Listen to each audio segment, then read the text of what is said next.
તો નમસ્કાર ગુજરાત, આજના મુખ્ય સમાચારની અંદર આપણે જાણીશું તો વાવાઝોડાને લઈને તંત્ર થયું એલર્ટ. તો મોદી સરકારની ફાયદો પાવતી 5 મોટી યોજના. તો ખેડૂતોએ વ્યક્ત કરી કાળઝાળની વેદના. તો આ નામે ફોન આવે તો ચેતજો, ફોન ઉપાડતા નહીં. મફત વીજળી અંગે મોટી જાહેરાત થઈ. તો સાધુની ટિપ્પણીથી સર્જાયો નવો વિવાદ. 5 તારીખે હડતાળ. લાંબા સમયની મંદી બાદ માર્કેટમાં આવી તેજી. તો સરકારની જાહેરાત 12,000 રૂપિયાની સહાય. અને આજના સૌથી મોટા ગુજરાત સમાચાર જાણીશું આજના વિડીયોની અંદર. મિત્રો, દરેક સમાચાર, દરેક માહિતી જણાવું તે પહેલા તમે આ ખબર ગુજરાત ચેનલને જો સબસ્ક્રાઇબ ના કરી હોય તો અત્યારે જ કરી લેજો, જેથી કરીને દરરોજના સમાચાર સૌથી પહેલા તમને આ ખબર ગુજરાત ચેનલના માધ્યમથી મળી જાય. તો મિત્રો, આજના પ્રથમ સમાચાર વિશે વાત કરી લઈએ તો વાવાઝોડાને લઈને ગુજરાતનું તંત્ર એલર્ટ થઈ ગયું છે. ફરી એકવાર મિત્રો દેશમાં હવામાનની પેટર્ન બગડી છે, ત્યારે ઘણા બધા રાજ્યોની અંદર હિમવર્ષા અને વરસાદ અત્યારે થઈ રહી છે. આપણે જણાવી દઈએ તો ઉત્તરીય ભારતના દરેકે દરેક રાજ્યો ઉપર અત્યારે મિત્રો વરસાદ શરૂ થઈ ચૂક્યો છે. ત્યારે આપણે જણાવી દઈએ તો પશ્ચિમ ઉત્તર ભારતમાં વધુ એક વેસ્ટર્ન ડિસ્ટર્બન્સ સક્રિય થવા જઈ રહ્યું છે. ત્યારે મિત્રો ગુજરાત રાજ્યમાં આવતા વાવાઝોડાને લઈને રાજ્ય સરકારે મોટો નિર્ણય લીધો છે. મિત્રો, જ્યારે ત્યારે ગમે ત્યારે વાવાઝોડા આવે છે ત્યારે ગુજરાતને માઠી અસર થાય છે. તો આ વખતે મિત્રો સરકાર અગાઉથી એલર્ટ મોડ ઉપર આવી ગઈ છે. દરિયાકાંઠાના 50 કિલોમીટરના વિસ્તારમાં વીજળીની લાઈનોમાં મોટા પાયે ફેરફાર થયા છે. કારણ કે મિત્રો આજથી 2 વર્ષ પહેલા છે અલગ અલગ વાવાઝોડા આવ્યા હતા, જેમ કે બીપરજોય વાવાઝોડું, ગુલાબ અને ઓખી વાવાઝોડું. તે સમયે મિત્રો મોટા ભાગના વિસ્તારોમાં વીજળીનો કપાત થઈ ગયો હતો, કારણ કે વીજળીના થાંભલાઓને નુકસાન થતા મિત્રો વીજળી ચાલી ગઈ હતી. તેને મિત્રો હવે તેને લઈને તંત્ર અત્યારે એલર્ટ મોડ ઉપર આવી ગયું છે, કારણ કે દરિયાકાંઠે 50 કિલોમીટર જેટલા વિસ્તારમાં અંડરગ્રાઉન્ડ વીજળીના વાયર નાખવામાં આવ્યા છે. એટલે કે જમીનની અંદર હવે આ વાયરો પસાર કરવામાં આવ્યા છે, જેથી આવનારા દિવસોમાં જો કોઈ મોટું વાવાઝોડું આવે છે તો લોકોની વીજળી કટ ના થાય. કેન્દ્રીય એજન્સીઓ સાથે મિત્રો મળીને વહેલી તકે વીજળીને લઈને દરેક કામ સરકાર પૂર્ણ કરશે.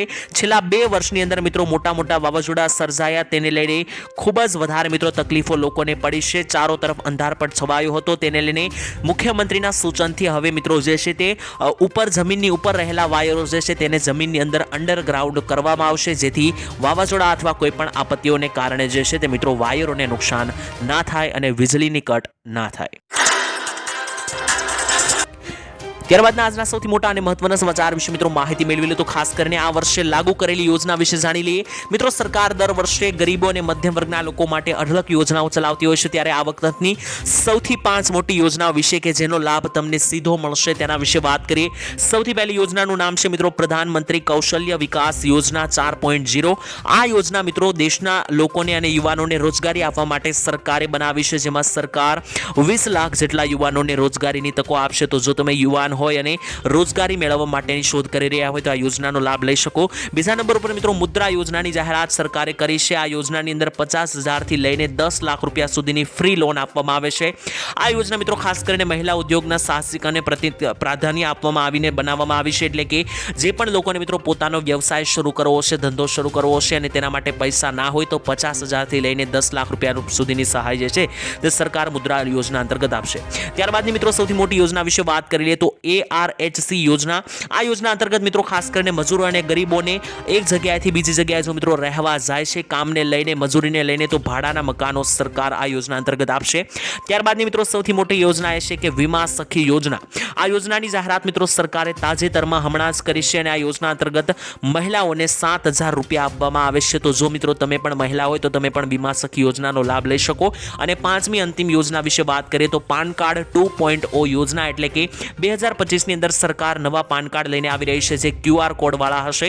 અને આ નવા પાન કાર્ડથી તમારા દરેક સરકારી કામો અને બેંકમાં ખાતું ખોલાવવા જેવા કામો સરળતાથી થઈ જશે. અને જો તમારી પાસે જૂના પાન કાર્ડ હોય તો ચિંતા કરવાની જરૂર નથી, કારણ કે જૂના પાન કાર્ડ પણ જે છે તે ઉપયોગમાં લેવામાં આવશે જ. તો મિત્રો ત્યારબાદ મહત્વના સમાચાર વિશે વાત કરી લઈએ તો ખેડૂતોના કાળઝાની વેદના વ્યક્ત કરવામાં આવી છે. આપણે જણાવી દઈએ તો મિત્રો ગુજરાતના ખેડૂતો જે છે તે અવારનવાર પોતાની જે છે તે મિત્રો માગણીઓ સાથે પોતાના દિલની એટલે કે કાળઝાની વેદના જણાવતા હોય છે. ત્યારે કેન્દ્ર અને રાજ્ય સરકાર મિત્રો ખેડૂતોની આવક ડબલ કરવાની વાતો તો કરી રહી છે, પરંતુ કૃષિ પ્રધાન દેશમાં ખેડૂતો અત્યારે હાલ દિવાળિયા બની રહ્યા છે. ગુજરાતમાં મિત્રો ખેડૂતોની આવક કરતા જાવકના પ્રમાણમાં વધારો થયો છે. ખેડૂત કમાય છે તેનાથી વધારે ખર્ચો થઈ રહ્યો છે. ત્યારે રાજ્યમાં મિત્રો પ્રત્યેક ખેડૂતોના માથે સરેરાશ 50,000 કરતાં વધારાનું દેવું થઈ ચૂક્યું છે દરેક ખેડૂતોના માથે. ગુજરાતમાં મિત્રો 42% ખેડૂતો જે છે તે દેવામાં ફસાયેલા જોવા મળી રહ્યા છે તેવો આંકડાઓ જણાવે છે અને ગુજરાતના પ્રત્યેક ખેડૂત ઉપર સરેરાશ 56,000 રૂપિયાથી વધારેનું દેવું છે. ગુજરાતની અંદર મિત્રો ખાસ કરીને વાત કરીએ તો ખેડૂતોની પાકની આવક માત્ર ને માત્ર 4,318 રૂપિયા છે, જ્યારે કુલ આવક 12,631 રૂપિયા છે, એટલે કે ખેડૂતોની મહિનાની કમાણી 12,000 રૂપિયા છે. હવે મિત્રો તમે જણાવો કે આ અત્યારના સમયગાળાની મોંઘવારીની અંદર ખેડૂત 12,000 રૂપિયામાં પોતાનો એક મહિનો કઈ રીતના પસાર કરે. રાજ્ય સરકારે મિત્રો ખાસ કરીને ગુજરાતના ખેડૂતોની આવક બમણી થઈ શકે તેવા દાવા તો ઘણા કર્યા હતા, પરંતુ અત્યારે ખેડૂતોની આવક જે છે તે બમણી કરવાની વાત દૂર છે, પરંતુ પહેલા હતી એનાથી પણ ઓછી થતી આવક જોવા મળી રહી છે. ત્યારબાદ મિત્રો મહત્વના સમાચાર વિશે વાત કરી લઈએ તો સાધુની ટિપ્પણીથી ગુજરાતમાં સર્જાયો મોટો વિવાદ. મિત્રો સ્વામિનારાયણ સંપ્રદાયના સાધુ પર જલારામ બાપાના અપમાનનો આરોપ લગાવવામાં આવ્યો છે. આ સાધુનું મિત્રો નામ વિશે વાત કરીએ તો જ્ઞાન પ્રકાશ સ્વામીના નિવેદનને લઈને જલારામ બાપાના ભક્તો વિશે અત્યારે રોષ જોવા મળી રહ્યો છે, કારણ કે જ્ઞાન પ્રકાશ સ્વામીએ એવો દાવો કર્યો છે કે જૂનાગઢમાં સ્વામિનારાયણના મંદિરમાં જલારામ બાપા જ્યારે આવ્યા હતા ત્યારે તેમણે ગુણાતીતાનંદ સ્વામીની સેવા કરી હતી, એટલે કે જલારામ બાપાએ ગુણાતીતાનંદ સ્વામીની સેવા કરી હતી.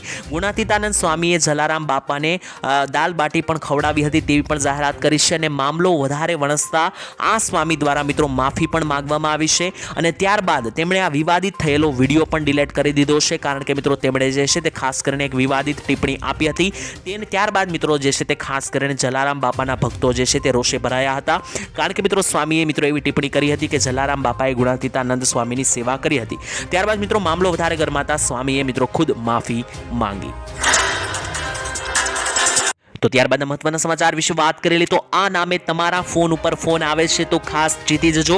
મિત્રો પ્રધાનમંત્રી મોદીએ સ્ટેપ બાય સ્ટેપ કહ્યું છે કે કેવી રીતના તમે હવે બચી શકો, કારણ કે હવે મિત્રો મોબાઈલ ફોનના માધ્યમથી પણ છેતરપિંડીઓ થઈ રહી છે. ખુદ મોદીજીએ મિત્રો આવીને જાહેરાત કરી હતી. આજકાલ મિત્રો ડિજિટલ અરેસ્ટ નામની નવી બલા અસ્તિત્વમાં આવી છે, ત્યારે ઠગબાજો સરકારી ઓફિસરને નામે ફોન કરી રહ્યા છે, એટલે કે ઘણા બધા ઠગબાજો મિત્રો ફોન કરીને એવું જણાવે છે કે અમે સરકારી અધિકારીઓ બોલવી છીએ એમ કરીને મિત્રો તમારી પાસેથી પૈસા પડાવી લેશે. આજકાલ મિત્રો આ બલાને કારણે લોકોમાં ખૂબ જ ડર ફેલાયો છે, જેનું મિત્રો એક કારણ છે તમે જ્યારે કોઈ પણ વ્યક્તિને અત્યારે ફોન કરો છો ત્યારે મિત્રો અગાઉ જે કેસેટ એક બોલવામાં આવે છે તે કેસેટ પણ મિત્રો સરકારે આ માટે જાહેર કરેલી છે. પ્રધાનમંત્રી મોદીએ પણ મિત્રો આજે મન કી બાતના 115મા એપિસોડની અંદર મામલો ઉઠાવ્યો અને મોદીજીએ ખુદ મિત્રો જણાવ્યું છે કે આવી રીતના જે ઓનલાઈન ફ્રોડ થઈ રહ્યા છે તેનાથી લોકોએ બચીને રહેવું જોઈએ. મોદીએ મિત્રો લોકોને ડિજિટલ અરેસ્ટથી સાવધાન રહેવાની સલામતી આપી છે. ઘણા લોકોને જો ડિજિટલ અરેસ્ટ શબ્દ મિત્રો પહેલીવાર સાંભળવામાં આવ્યો હોય તો જણાવી દઈએ કે જેવી રીતના મિત્રો લૂંટફાટ મચાવવામાં આવતી હોય છે રોડ રસ્તા ઉપર, તેવી રીતના ઓનલાઈન ફોનના માધ્યમથી જે તમારા ખાતામાંથી પૈસાની ચોરી થાય છે તેને મિત્રો ડિજિટલ અરેસ્ટ નામની નવી બલા શબ્દ આપવામાં આવ્યો છે. તો મિત્રો ત્યારબાદ મહત્વના સમાચાર વિશે વાત કરી લે તો ગુજરાતના ખેડૂતોને મફત વીજળી અંગે મોટી જાહેરાત કરવામાં આવી. બજેટની અંદર મિત્રો જ્યારે સવાલ પૂછવામાં આવ્યા હતા મફત વીજળીને લઈને, તેના જવાબમાં કનુભાઈ દેસાઈએ મોટી જાહેરાત કરતા જણાવ્યું કે ગુજરાતની અંદર ખેડૂતોને પ્રતિ યુનિટ 40 પૈસા જ લેવામાં આવે છે, એટલે કે એક યુનિટ વીજળી 40 પૈસાની અંદર આપવામાં આવે છે. 40 પૈસે યુનિટ વીજળી ફ્રી જેવી જ ગણવામાં આવે તેવું પણ મિત્રો કનુભાઈ દેસાઈએ જણાવ્યું અને તેમણે એમ પણ જણાવ્યું કે ગુજરાતના ખેડૂતોને મફત વીજળી આપવાની સરકારની કોઈ અત્યારે વિચારણા નથી, જાહેરાત નથી, પરંતુ 40 પૈસે યુનિટ વીજળી તે પણ તમે મફત જ એવી ગણી શકો છો તેવું પણ મિત્રો મોટી જાહેરાત ખાસ કરીને બજેટ જાહેર કરતી વખતે નાણામંત્રી દ્વારા કરવામાં આવી હતી. ત્યારબાદ મહત્વના સમાચાર વિશે મિત્રો માહિતી મેળવી લે તો આવનારી 5 તારીખે હડતાળ થવા જઈ રહી છે, ખાસ જોઈ લેજો. મિત્રો આરોગ્ય વિભાગના કર્મચારીઓ અત્યારે સરકાર સામે લડી લેવાના મૂડમાં જોવા મળ્યા, જેમાં મિત્રો તમને જણાવી દઈએ તો પડતર પ્રશ્નોને લઈને કર્મચારીઓએ ધરણા કરવાની તૈયારી કરી લીધી છે. ત્યારે આરોગ્ય કર્મચારીઓ ગાંધીનગર સત્યાગ્રહ છાવણી પર 5 માર્ચે વિરોધ કરશે તેવી પણ જાહેરાત. ત્યારે મિત્રો છેલ્લા ઘણા સમયથી ગ્રેડ પે, ટેકનિકલ, સરમંગ અને ખાતાકીય પરીક્ષા રદ થવાને કારણે જેવા મિત્રો અનેકો પ્રશ્નો હતા, તેની સાથે આરોગ્ય વિભાગના કર્મચારીઓ સામૂહિક હડતાળ પાડીને ધરણા કરશે, એટલે કે ખાસ કરીને ગાંધીનગર ખાતે સરકારના એટલે કે ગુજરાતના આરોગ્ય વિભાગના કર્મચારીઓ જે છે તે 5 માર્ચે ધરણા કરશે. ત્યાર પછીના મહત્વના સમાચાર વિશે વાત કરી લઈએ તો ગુજરાતમાં મહામંદી બાદ હવે આવશે તેજી તેવા એંધાણ. મિત્રો ખાસ કરીને આપણે જણાવી દઈએ તો છેલ્લા 2 વર્ષથી જે છે તે ગુજરાતમાં મહામંદી જેવો માહોલ જોવા મળ્યો છે. તે પછી ડાયમંડ ઇન્ડસ્ટ્રીની અંદર સાથે જ એમ્બ્રોડરી ઇન્ડસ્ટ્રીની અંદર અને તેની સાથે ટેક્સટાઇલ માર્કેટ, ખેડૂત ઉદ્યોગ, આ દરેક ઉદ્યોગની અંદર મિત્રો મંદીનો માહોલ જોવા મળ્યો હતો. ત્યારબાદ સુરતમાં હવે ડાયમંડ ઇન્ડસ્ટ્રીમાં તેજીના સંકેતો દેખાઈ રહ્યા છે, કેમ કે વિદેશ માર્કેટમાંથી હીરાની માંગ નીકળી રહી છે. 1-1.5 વર્ષમાં મિત્રો પ્રથમ વખત રફ હીરાની માંગ નીકળી રહી છે, ત્યારે 10 થી લઈને 15% રફ હીરામાં ઊંચી બોલાઈ લગાવી છે. તેને લઈને મિત્રો ખાસ કરીને 10 થી 15% સારો ભાવ મળ્યો છે અને છેલ્લી હરાજીની જેમ જ મિત્રો આ વખતે પણ ભાવ સ્થિર જોવા મળ્યા. એટલે કે ગયા મહિને મિત્રો જે હરાજી થઈ હતી તેમાં પણ રફના સારા ભાવ બોલાયા, આ વખતે પણ ફરી એકવાર સારા ભાવ બોલાયા. તેનો મિત્રો મતલબ એવો થયો કે હવે બજાર જે છે તે સ્થિર થઈ રહી છે અને આવનારા દિવસોની અંદર તેજીના એંધાણો વેપારીઓને દેખાઈ રહ્યા છે. તો ગુજરાતના મુખ્યમંત્રી ભૂપેન્દ્ર પટેલ દ્વારા મોટી જાહેરાત કરવામાં આવી છે ગુજરાતના ગરીબો, મધ્યમ વર્ગના લોકો અને નાના માણસો માટે. મિત્રો સીએમ ભૂપેન્દ્ર પટેલના સંબોધન કરતા જણાવ્યું હતું કે પ્રધાનમંત્રી નરેન્દ્રભાઈ મોદીએ વિકાસશીલ ભારતનો સંકલ્પ કર્યો છે. રાજ્યની સરકાર મિત્રો મહિલાઓના વિકાસ માટે અત્યારે સંપૂર્ણ કટિબદ્ધ છે, એટલે કે મહિલાઓના વિકાસ ઉપર ધ્યાન દઈ રહી છે. ત્યારે વડાપ્રધાને ગુજરાતને ભારતનું ગ્રોથ એન્જિન બનાવ્યું છે અને ડબલ એન્જિન સરકાર બનાવી છે. ત્યારે વિકસિત ભારત માટે 2047નો રોડ મેપ પણ તૈયાર કરવામાં આવ્યો છે. ગુજરાત તેમના માર્ગદર્શનમાં અત્યારે આગળ વધી રહ્યું છે તેવું પણ મુખ્યમંત્રીએ જણાવ્યું. સાથે જ અત્યારે જે છે તે વડાપ્રધાનના માર્ગદર્શનમાં ડબલ એન્જિન સરકાર કામ કરી રહી છે, જેનાથી મહિલા માટે, બાળકો માટે અને યુવાઓ માટે સંપૂર્ણ રીતે વિકાસ થયો છે. વડાપ્રધાને પોતાના સમયગાળામાં ગુજરાતને ભારતનું ગ્રોથ એન્જિન બનાવ્યું હતું અને હવે મોદીજી જે છે તે ખાસ કરીને પોતાના પગભર ઊભી કરવાના દેશને પ્રયાસો કરી રહ્યા છે અને રાજ્યની મહિલાઓને આત્મનિર્ભર કરવા માટે પણ પ્રયત્નો કરી રહ્યા છે. તો મિત્રો આ જાહેરાત જે છે તે મુખ્યમંત્રી ભૂપેન્દ્ર પટેલ દ્વારા કરવામાં આવી છે. ખાસ કરીને અત્યારે સરકાર જે છે તે દેશની મહિલાઓને આગળ વધારવા માટે સાથે જ ગરીબો અને મધ્યમ વર્ગ માટે કામ કરી રહી છે તેવી જાહેરાત થઈ છે. આ વાતથી મિત્રો તમે સહેમતી ધરાવો છો કે નહીં, કોમેન્ટની અંદર લખીને જણાવી દેજો. તો ગેસ સિલિન્ડર ધારકો માટે નવા નિયમો જાહેર કરવામાં આવ્યા છે. તો જો તમે પણ ગેસ સિલિન્ડર વાપરો છો તો મિત્રો આ નવા નિયમોનું તમારે 1 માર્ચ 2025ના રોજથી પાલન કરવું પડશે, નહીતર ગેસ સિલિન્ડર તમને મળશે નહીં. સૌથી પહેલા મિત્રો મોટા સમાચાર વિશે વાત કરી લઈએ તો કેવાયસી ફરજિયાત કરવામાં આવ્યું છે. હવે ગેસ સિલિન્ડર બુક કરવા માટે કેવાયસીની પ્રક્રિયા પૂર્ણ કરવાની રહેશે ફરજિયાત. આ અંતર્ગત મિત્રો મોબાઈલ નંબર સાથે આધાર કાર્ડ લિંક હોવું જરૂરી છે. ત્યારબાદ તમારે ગેસ સિલિન્ડરની બુકની મિત્રો જે ડાયરી આવે છે ગેસ સિલિન્ડરની, તે મિત્રો તમારે તેનું કેવાયસી કરવું પડશે. બીજા નંબર ઉપર મિત્રો જો તમે ગેસ સિલિન્ડર વાપરો છો તો તમારે ઓટીપી પણ હવે આપવા પડશે. એટલે કે ગેસ સિલિન્ડર મિત્રો જ્યારે તમારા ઘરે ડિલિવર થાય છે, એટલે કે ઘરે મિત્રો આવે છે સિલિન્ડર, ત્યારે તમારે મિત્રો ફોનની અંદર જે મેસેજની અંદર ઓટીપી આવ્યો હશે તે તમારે આપવો પડશે. જો મિત્રો તમે તમારા મેસેજમાં આવેલો ઓટીપી નહીં આપો તો ગેસ સિલિન્ડર તમને આપવામાં નહીં આવે. છેતરપિંડી ઘટી શકે તે માટે મિત્રો આ નિર્ણય લેવામાં આવ્યો છે. ત્રીજા નંબર ઉપર મિત્રો સૌથી મોટો ફેરફાર ગેસ સિલિન્ડરમાં થઈ રહ્યો છે કે સબસિડીમાં ફેરફાર થઈ રહ્યા છે. ગેસ સબસિડી હવે લાભાર્થીના બેંક ખાતામાં સીધી ટ્રાન્સફર કરવામાં આવશે. તેનાથી નકલી લાભાર્થીઓ અટકી શકે.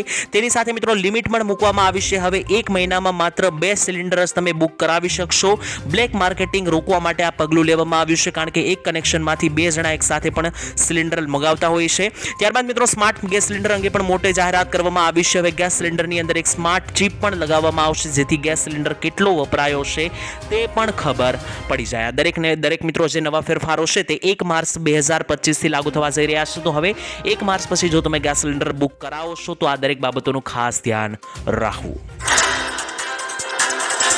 તો મિત્રો ત્યારબાદ મહત્વના સમાચાર વિશે વાત કરીએ તો ગુજરાત થઈ જાય મોંઘવારી માટે તૈયાર. ગુજરાતમાં વધશે મોંઘવારી. મિત્રો ગુજરાતમાં જો તમારું કોઈ પણ પ્રોપર્ટી લેવાનો વિચાર હોય તો આ સમાચાર ધ્યાનથી સાંભળી લેજો. પ્રોપર્ટીના ભાવ વધી જશે. મકાન બનાવવા કે લઈને મિત્રો મકાન બનાવવાથી લઈને મકાન ખરીદવું કે કોઈ પણ પ્લોટ જમીન ખરીદવાથી લઈને કોઈ પણ પ્રોપર્ટી મિત્રો જો તમારે ખરીદવી હોય તો મોંઘી બની જશે. નવી જંત્રી દર મિત્રો અમલમાં આવતા જ ચૂકવવાના થતા નાણાંમાં 100 થી 200% વધારો થવાનો છે. નવા જંત્રી દરો મુજબ મિત્રો ખાસ કરીને બમણા કે 3 ગણા ભાવ ચૂકવવા પડી શકે. હવે મિત્રો તેની સીધી અસર ગુજરાતીઓ પર પડવાની છે અને કોમર્શિયલ અને રેસિડેન્શિયલ પ્રોપર્ટી ખરીદનારાઓ માથે બિલ્ડર અને ડેવલપર વધારવાનો બોજ નાખશે. જેથી મિત્રો આવનારા દિવસોમાં તમને કોઈ પણ પ્રોપર્ટી ગુજરાતમાં ખરીદ્યું હોય, મકાન જમીનથી લઈને કોઈ પણ પ્રોપર્ટી, તો તેના મિત્રો ભાવ જે છે તે વધતા જોવા મળી શકે. તો મિત્રો ત્યારબાદના મહત્વના સમાચાર વિશે વાત કરી લે તો હવે રોબોટમાં ખેતરો દ્વારા કામ થશે. આપને મિત્રો જણાવી દઈએ તો હવે જે છે તે દુનિયા આગળ ને આગળ ટેકનોલોજીમાં પ્રવેશ કરી રહી છે, ત્યારે હવે મિત્રો આવનારા દિવસોની અંદર જો કોઈ કામ માણસની જગ્યાએ રોબોટ દ્વારા થતું તમે ભાળો તો નવાઈની વાત નથી. કારણ કે મિત્રો અત્યારે સોશિયલ મીડિયા પર અવારનવાર મેસેજો વાયરલ થઈ રહ્યા છે, તેમાં ખાસ કરીને ખેતરની અંદર દવા છાંટતો પણ મિત્રો એક રોબોટ જોવા મળી રહ્યો છે. તો બીજી તરફ પાકને મિત્રો લણતો પણ ખેડૂતો જોવા મળ્યો છે, રોબોટ જોવા મળ્યો છે. તો મિત્રો પહેલા આ કામ જે છે તે માણસ દ્વારા થતું, મજૂરો દ્વારા થતું, ત્યારે મિત્રો આ દરેક કામો હવે રોબોટ દ્વારા થાય છે. મિત્રો અન્ય એવા પણ વિડીયો છે કે મિત્રો રસોઈ બનાવતા પણ રોબોટ જોવા મળ્યો છે. તેની સાથે મિત્રો તમે કોઈ પણ પ્રકારનું કામ જે પણ મિત્રો તમે વિચારી શકો, આ દરેકે દરેક કામ જે છે તે રોબોટિક્સ દ્વારા હવે થઈ રહ્યા છે. તો આવનાર દિવસોની અંદર મિત્રો જો તમે ખેતરમાં પણ રોબોટ જોવો તો નવાઈની વાત નથી. અને આનાથી મિત્રો ઘણા બધા લોકો જે છે તે ભવિષ્ય માટે ખતરો પણ ગણાવી રહ્યા છે, કારણ કે આ પ્રકારે રોબોટ દ્વારા જે કામ થાય છે તેમાં ઘણી બધી ક્ષતિ પણ પહોંચતી હોય છે. તો બીજા નંબર ઉપર મિત્રો જે મજૂરો છે જે આ કામ કરે છે તેમની નોકરી પણ છીનવાઈ શકે છે. ત્યાર પછીના મહત્વના સમાચાર વિશે માહિતી મેળવી લે તો વાહન ચાલકો ધ્યાન આપે. મિત્રો ગુજરાતની અંદર હેલ્મેટનો નિયમ તો લાગુ થયો છે, પરંતુ હવે એક નવી જાહેરાત પણ કરવામાં આવી છે. આ બીજો નિયમ પણ ખાસ ધ્યાનમાં રાખજો, કારણ કે મિત્રો 90% લોકો એવા હશે કે જે અજાણ હશે આ નિયમથી. કારણ કે મિત્રો સાંજે જો તમે ગાડી લઈને બહાર જાઓ છો તો અંધારાના સમયમાં જો તમારી ગાડીની લાઇટ શરૂ નહીં હોય તો પણ તમને દંડ ફટકારવામાં આવશે. મોટર વ્હીકલ એક્ટના ડ્રાઇવિંગને લગતો આ મહત્વપૂર્ણ એક નિયમ છે. તમારા માટે મિત્રો તમને જણાવી દઈએ કે જો તમે આ નિયમથી જાણતા નથી અથવા તો આ નિયમનું પાલન તમે કરતા નથી તો હજારો રૂપિયાનો દંડ લાગી શકે. તેના માટે મિત્રો તમને જણાવી દે કે મોટર વ્હીકલ એક્ટની કલમ CMVR 105-177 હેઠળ જો તમે અંધારાના સમયની અંદર લાઇટ ચાલુ કર્યા વગર જ ગાડી ચલાવો છો તો ટ્રાફિક ચલણ આવી શકે છે. જો તમે મિત્રો વારંવાર આ ભૂલ કરો છો તો દંડની રકમમાં વધારો પણ થઈ શકે. તો હેલ્મેટ પહેરવાની સાથે સાથે એ વાતનું પણ ધ્યાન રાખજો કે જો અંધારામાં ગાડી લઈને જાવ છો તો લાઇટ શરૂ રાખવી, અને જો લાઇટ બગડી ગઈ તો રિપેર પણ કરાવી લેવી, નહીતર દંડ ફટકારવામાં આવી શકે. તો ત્યારબાદ આજના સૌથી મોટા અને મહત્વના સમાચાર વિશે મિત્રો માહિતી મેળવી લે તો ગરીબો માટે મોદી સરકારની મોટી ગેરંટી. આપને મિત્રો જણાવી દઈએ તો મોદી સરકાર દ્વારા અવારનવાર મોટી જાહેરાતો કરવામાં આવતી હોય છે, ત્યારે મોદીજીએ મોટી જાહેરાત કરતા જણાવ્યું કે અમારી સરકારે 25 કરોડ લોકોને ગરીબી રેખામાંથી બહાર કાઢ્યા છે. એટલે કે છેલ્લા 10 થી 11 વર્ષથી મિત્રો મોદીજીની સરકાર શાસનમાં છે, ત્યારે આ સમયગાળા દરમિયાન 25 કરોડ લોકો ગરીબીમાંથી બહાર આવ્યા છે તેવું કહેવું છે તેમનું. જેમને અમે ગરીબીમાંથી બહાર કાઢ્યા છે તેવું પણ મોદીજીએ જણાવ્યું. તેમને પણ થોડા સમય માટે ખૂબ સપોર્ટની જરૂર હતી. એટલે કે મિત્રો ખાસ કરીને મોદીજીએ અહીંયા એવું જણાવ્યું કે અમારી સરકાર ગરીબો માટે કામ કરે છે અને ગરીબ લોકોને ગરીબી રેખામાંથી બહાર કાઢે છે. ગરીબ કલ્યાણ માટેની ઘણી બધી યોજનાઓ પણ ચલાવવામાં આવે છે, જેનો લાભ લઈને ગરીબો જે છે તે ગરીબી રેખામાંથી બહાર આવ્યા છે. સાથે જ મિત્રો તેમના તરફથી કહેવામાં આવ્યું છે કે ગરીબોની થાળીમાં પૌષ્ટિક ભોજન હોય તે મિત્રો મોદીની ગેરંટીઓ છે. એટલે કે મોદીજીએ ગેરંટી આપતા જણાવ્યું કે દેશના દરેકે દરેક ગરીબ પરિવારની અંદર પણ પોતાની થાળીની અંદર સારું જમવાનું ભોજન હશે. અને મોદીની ગેરંટી છે કે સસ્તા ભાવે દરેકે દરેક દર્દીઓ છે તેમને પણ દવા મળી રહેશે. તો દવા અને પૌષ્ટિક ભોજન જે છે તે આપવાની જવાબદારી અમારી છે, એટલે કે મોદી સરકારની છે તેવું પણ તેમણે જણાવ્યું છે. તો મિત્રો મોદીજીએ ગરીબોને લઈને આ મોટી જાહેરાત કરી, તેનાથી તમે સહેમતી ધરાવશો કે નહીં જણાવી દેજો. તો ત્યાર પછીના મહત્વના સમાચાર વિશે માહિતી મેળવી તો નવી યોજનાની જાહેરાત કરવામાં આવી છે. 12,000 રૂપિયાની ભેટ મળશે. મિત્રો સરકારે 2025નું બજેટ જાહેર કર્યું ત્યારે ગુજરાતના લોકો માટે નવી યોજનાની ભેટ આપી દીધી છે. તેના માટે સરકારે કરોડો રૂપિયાની ફાળવણી પણ કરી દીધી છે. નવી યોજના કોના માટે છે તેના વિશે વાત કરી તો દિવ્યાંગ વ્યક્તિ માટે મિત્રો આ યોજના છે, તેમાં વર્ષે 12,000 રૂપિયાની સહાય જે છે સરકાર ગુજરાતના દિવ્યાંગોને આપશે. આ નવી યોજનાનું મિત્રો નામ છે સંત સુખદાસ યોજના. સંત સુખદાસ યોજના અંતર્ગત મિત્રો 60% કે તેથી વધારે દિવ્યાંગતા ધરાવતા લોકોને આ યોજના અંતર્ગત 12,000 રૂપિયાની સહાય વર્ષે આપવામાં આવશે. આ યોજના હેઠળ 85,000થી વધારે દિવ્યાંગ ભાઈ બહેનોને મિત્રો સરકાર સહાય ચૂકવશે અને વાર્ષિક 12,000 રૂપિયાની સહાય તમને મળવાપાત્ર થશે. તો જો મિત્રો તમે દિવ્યાંગ હોય અથવા તમારા ઘરમાં કોઈ પણ વ્યક્તિ દિવ્યાંગ હોય તો તે મિત્રો આ યોજનાનું ફોર્મ ભરી શકે. ફરી એકવાર જણાવી દઉં કે યોજનાનું નામ છે સંત સુખદાસ યોજના, જેમાં તમને 12,000 મળશે. ત્યાર પછીના મહત્વના સમાચાર વિશે વાત કરી લઈએ તો મફતની સહાય બંધ કરો તેવું સુપ્રીમ કોર્ટનો કડક આદેશ.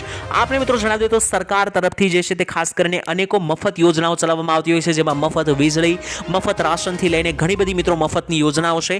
તે અંગે મિત્રો સુપ્રીમ કોર્ટે લાલ આંખ દેખાડી છે અને ઘણા બધા સમય પહેલા પણ મિત્રો સુપ્રીમ કોર્ટે આ અંગે જાહેરાત કરી હતી. સુપ્રીમ કોર્ટનું મિત્રો અહીંયા શું કહેવું છે તેના વિશે વાત કરીએ તો કેન્દ્ર સરકારને કોર્ટે કહ્યું હતું કે સરકાર ગરીબોને માત્ર મફત રાશન ઉપલબ્ધ કરાવવાને બદલે રોજગારીના સર્જન ઉપર ધ્યાન દે, એટલે કે મફત રાશન, મફત વીજળી જેવા યોજનાની જગ્યાએ જો મિત્રો સરકાર જે છે તે દેશના લોકોને નોકરી મળી શકે તેના ઉપર જો ધ્યાન દેશે તો લોકોને આ મફતની યોજનાની જરૂર નહીં પડે. લોકો પોતાની કમાણીથી પણ મિત્રો દરેક વસ્તુ, દરેક સુવિધા ભોગવી શકશે. સાથે જ મિત્રો કોર્ટે એવું પણ જણાવ્યું હતું કે જો જ્યાં સુધી સરકાર આ મફતની યોજનાઓ આપતી રહેશે ત્યાં સુધી કોઈ પણ લોકો કામ કરવાની ઈચ્છા ધરાવશે નહીં. મિત્રો આ અંગે તમારું શું કહેવું છે? મફત ચાલી રહેલી યોજનાઓ બંધ કરવી જોઈએ કે નહીં? કોમેન્ટની અંદર લખીને જણાવી દેજો. તો મિત્રો ત્યારબાદ મહત્વના સમાચાર વિશે માહિતી મેળવી લે તો આ 5 રૂપિયાના સિક્કાઓ હવે બંધ થશે. આપને મિત્રો જણાવી દીધું મોટા સમાચાર આવી રહ્યા છે. દેશભરમાં ચર્ચાનો વિષય છે કે 5 રૂપિયાના સિક્કાઓ હવે બંધ થઈ જશે કે શું? કારણ કે મિત્રો તમે જોઈ રહ્યા છો કે ઘણા બધા દિવસોથી 5 રૂપિયાના સિક્કા જે છે તે મિત્રો ખાસ કરીને માર્કેટની અંદર ઓછા જોવા મળી રહ્યા છે. તેને લઈને મોટી જાહેરાત કરવામાં આવી છે. ત્યારે બજારમાં મિત્રો 5 રૂપિયાના બે પ્રકારના સિક્કાઓ છે. એક છે મિત્રો પિત્તળના બનેલા સિક્કા, જ્યારે બીજા ધાતુના સિક્કા બનેલા છે. એટલે કે એક મિત્રો પિત્તળના ઓછી ક્વોલિટીના છે, જ્યારે બીજા મિત્રો જે છે તે ધાતુના બનેલા સિક્કા છે. સરકારે મિત્રો હવે ધાતુના જાડા સિક્કા છાપવાનું બંધ કરી દીધું છે. વાસ્તવમાં મિત્રો આ સિક્કાઓ જે છે તે માત્ર ને માત્ર અત્યારે જે છે તે પિત્તળના જ માર્કેટમાં જોવા મળી રહ્યા છે. ધાતુના સિક્કા બંધ થઈ ગયા છે બનાવવાના. વાસ્તવમાં મિત્રો આ સિક્કાનો ઉપયોગ બ્લેડ બનાવવામાં થઈ રહ્યો છે, જેને કારણે સરકારે આર્થિક નુકસાન થઈ રહ્યું છે. એટલે કે ધાતુના સિક્કા સરકારને બનાવવા મોંઘા પડી રહ્યા છે. આ કારણ છે કે આરબીઆઈએ ધીમે ધીમે આ સિક્કાઓને બજારમાંથી હટાવવાનો નિર્ણય લીધો છે અને 5 રૂપિયાના જે પેલા પિત્તળના સિક્કા મિત્રો મળતા હતા લીસી સપાટીવાળા, તે જ મિત્રો મળતા રહેશે. જ્યારે ધાતુના બનાવેલા સિક્કા હવે ઓછા તમને જોવા મળશે, કારણ કે સરકારે બનાવવાના બંધ કરી દીધા છે. તો 5 રૂપિયાના સિક્કા બંધ નથી થયા. માત્ર ને માત્ર મિત્રો હવે પિત્તળના સિક્કા જોવા મળશે. ધાતુના સિક્કા બનવાના બંધ થઈ ગયા છે.